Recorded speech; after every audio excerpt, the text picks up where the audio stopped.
then you will see these people being brought back to their town. Not as tourists, to reclaim it. Which town is it? That is the question.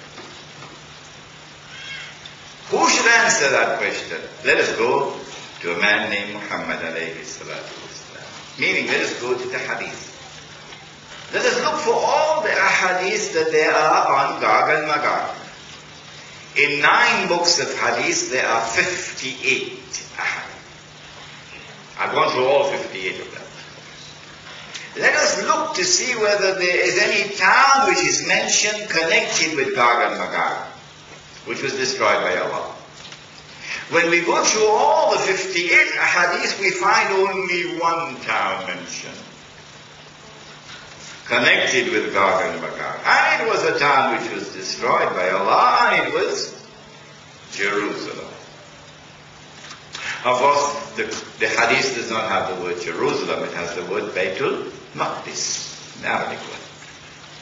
And so we have come to the conclusion that the town which is mentioned in Surah Al-Anbiya is Jerusalem. And so what the Quran is saying, according to our interpretation, is that Allah destroyed Jerusalem, destroyed therefore the state of Israel, expelled the Jews from the Holy Land, and then banned their return. They can come back as tourists, yes, but they cannot come back to reclaim the Holy Land, unless and until Gog and Magog are released. And when they are released, they spread out in all directions, therefore they take control of the world, and therefore the world order will be the world order of Gog and Magog, and that world order will make possible the return of Banu Israel to the Holy Land. Who are Gog and Magog? Good question, eh? Good question. When we have the lecture on Surah Al-Kahf, that's tomorrow. Tomorrow at Darul Arqam at 5 o'clock, we will deal with this subject in greater detail. But for the purposes of today's lecture, in order to identify Gog and Magog, we must look for a people who are responsible for bringing the Jews back to the Holy Land. Who are they? A people who are obsessed with the Holy Land. Who are they? I want you to look at Europe. After the time of Prophet Muhammad ﷺ. Because Gog and Magog are released in the lifetime of the Prophet himself. The proof. 8 ahadith in Sahih Bukhari.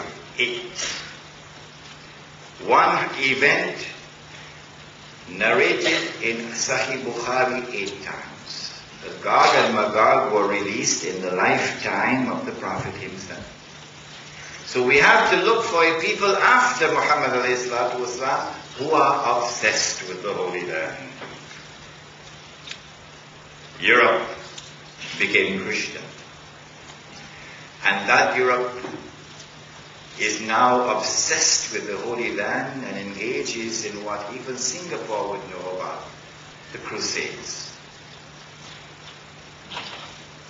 But they are the only Christians who want to liberate the Holy Land. None of the other Christians. Go do your homework, you'll see. Only European Christians want to liberate the Holy Land in the Crusades. And so we say to you, Singapore, that the Crusades were not an essentially Christian effort to liberate the Holy Land. No. The Crusades were an essentially European effort camouflaged in the clothes of Christianity to liberate the Holy Land. And then one Sunday morning, a strange thing happened. Some of the Europeans became Jews.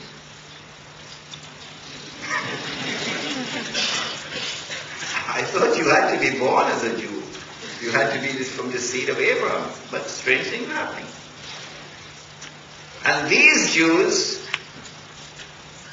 they also have an obsession with the Holy Land. They establish a movement called the Zionist movement.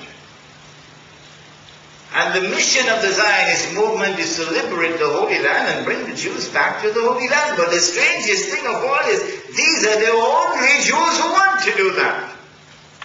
The other Jews, who are not European, they are not a part of this.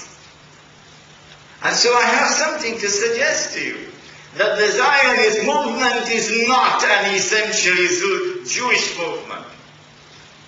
The Zionist movement is an essentially European movement camouflaged in the dress of Judaism. And so it is Europe all along who is obsessed with the Holy Land. And then another Sunday morning, it was the island of Britain, which is the ruling state in the world, which declares in 1917, I mean, there have been stranger things in life, but what very few stranger than this, that the God-bless British government, because the churches are empty, they're being sold as bingo halls, the God-bless British government announces to a very startled world in 1970 that the God-bless British government is now going to work for the establishment of a Jewish national home in the Holy Land. So again, it is Europe, obsessed with the Holy Land. In 1919, it is a British army that defeats Turkey, the Ottoman army, and liberates the Holy Land for the Jews. And between 1919 and 1948, Britain opens the doors for the Jews to return. And 1948, Britain acts as a midwife for the baby to be born, the state of Israel. And so now it is as plain and as clear as daylight that Gog and Magog were released in Europe. And modern European civilization is the civilization of Gog and Magog.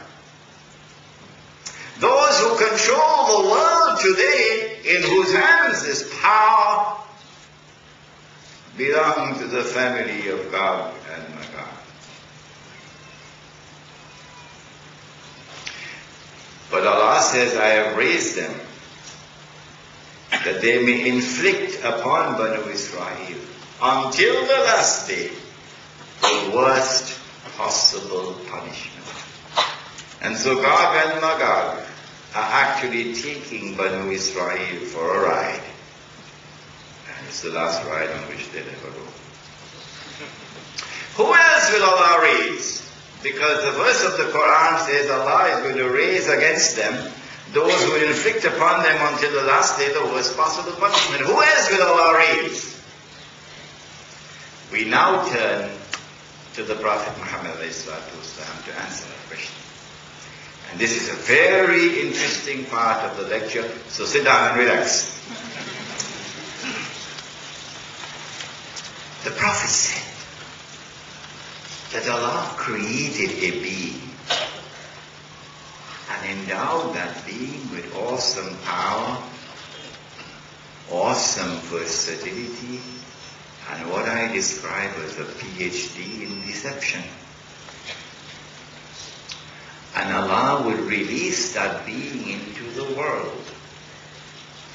And when that being is released into the world, he will be known as Al-Masih al-Dajjal. Dajjal, the false Messiah. The Christians refer to him as the Antichrist. We will not use that terminology. We'll use a more appropriate terminology, namely the false Messiah. Dajjal will have as his mission that he would have to impersonate the true Messiah.